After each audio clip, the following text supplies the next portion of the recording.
pepo ka saa 6 kana kupika, unadhani ya kwamba saa 12 imefika ndege wako anali.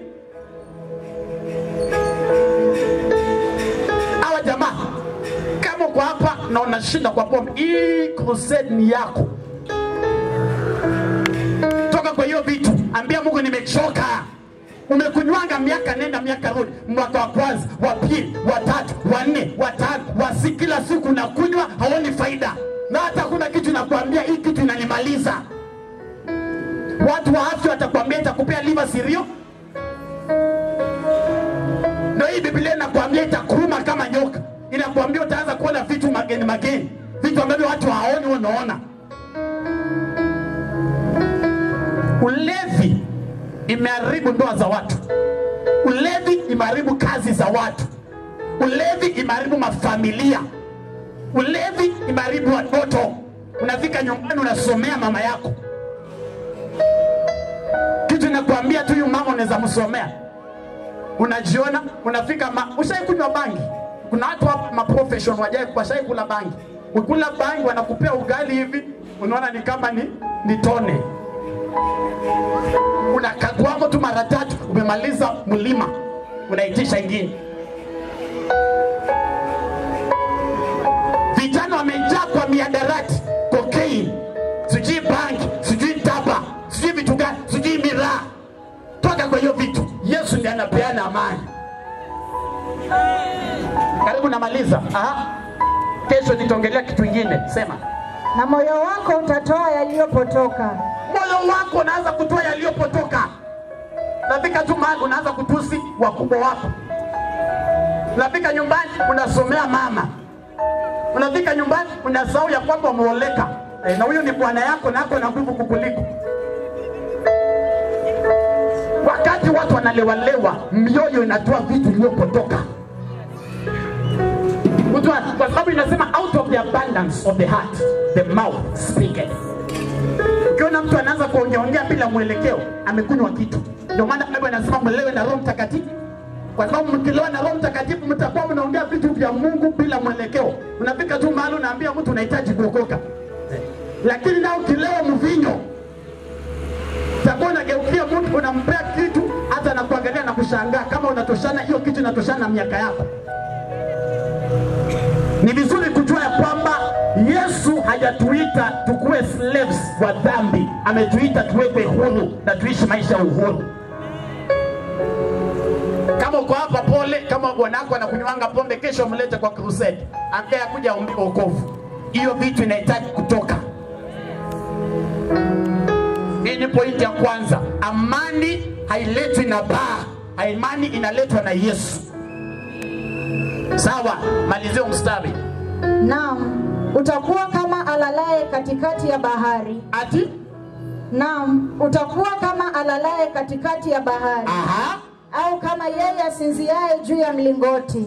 Utakuwa kama alalaye katikati ya bahari, ama yule asinziaye juu ya mlingoti. Aha.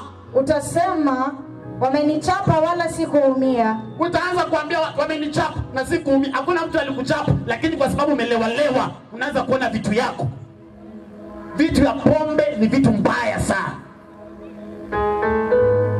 Naona watu wanaenda kanisa na wako na kamnyweso kwa nyumba. Anaenda kanisa ako na bia kwa fridge. Anaenda kanisa amejaza atio kidogo kwa ajili ya tumbo, kidogo kwa ajili ya na hata tumbo ikumi umejiweka kwa hiyo vitu. Toka kwa hiyo vitu. Yesu anawaita leo ya kwamba mioyo yenu si ya kukaa kwa vilabu na mabaa. Mioyo yenu ni ya kukaa ndani ya Yesu. Aha. Wamenipiga wala sina habari.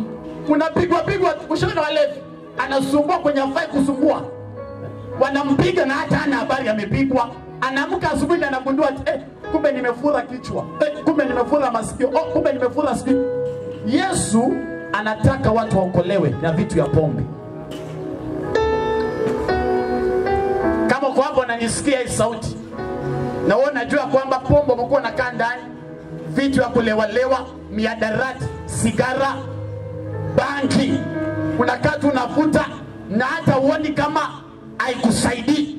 Yesu anakuita kwa hii mkutano. Hii mkutano imetengenezwa kwa ajili ya nyinyi wote ili mpokee Yesu. Finish up. Nitaamka lini? nitazidi kulitafuta tena. Unafikiria tu venye utaamuka uende tena kwa ba. Hakuna kitu unafikiria, nitaamuka saa ngapi niende tena ba. Kesho itafika saa ngapi niende tena ba. Kesho kutwa itafika saa ngapi niende tena. Unatoka leo kesho uko kwa ba. Unatoka leo kesho uko kwa ba. Hiyo ni spirit na ni demon. Amani haipatikani kwingine, inapatikana ndani ya Yesu. Job 22:21.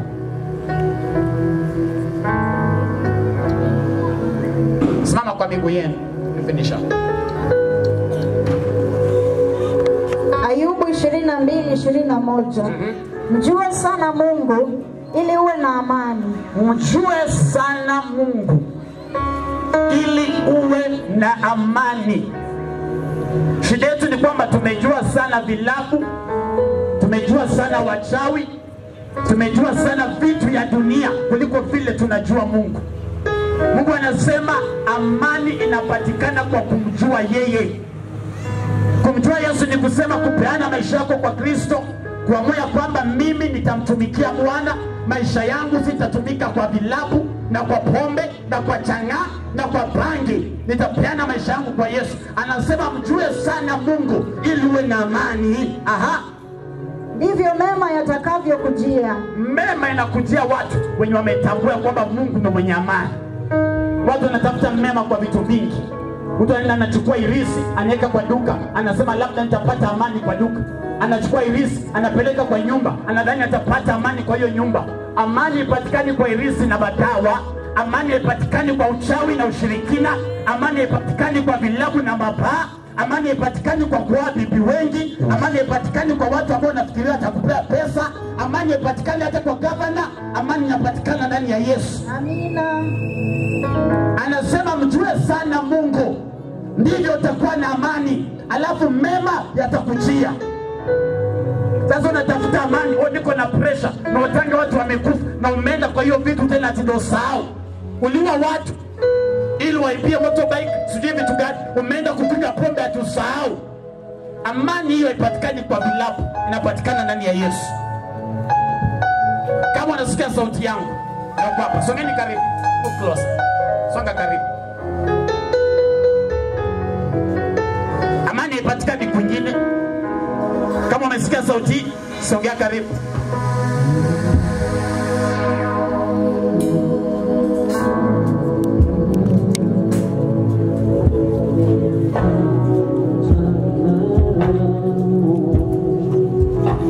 Toka kule kama umesikia sauti, toka karibu.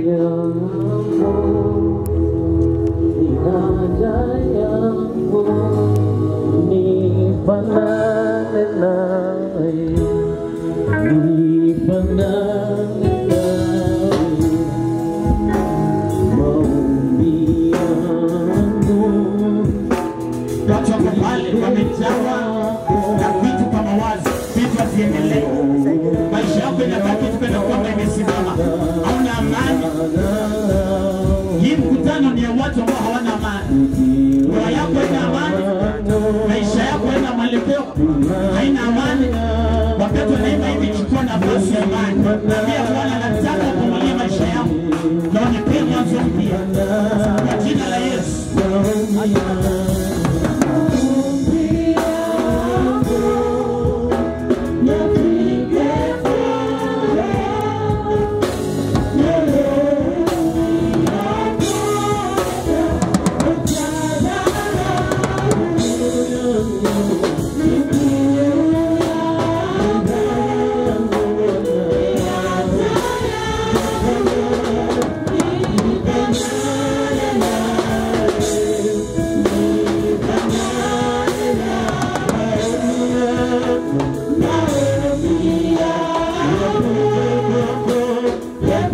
Yeah.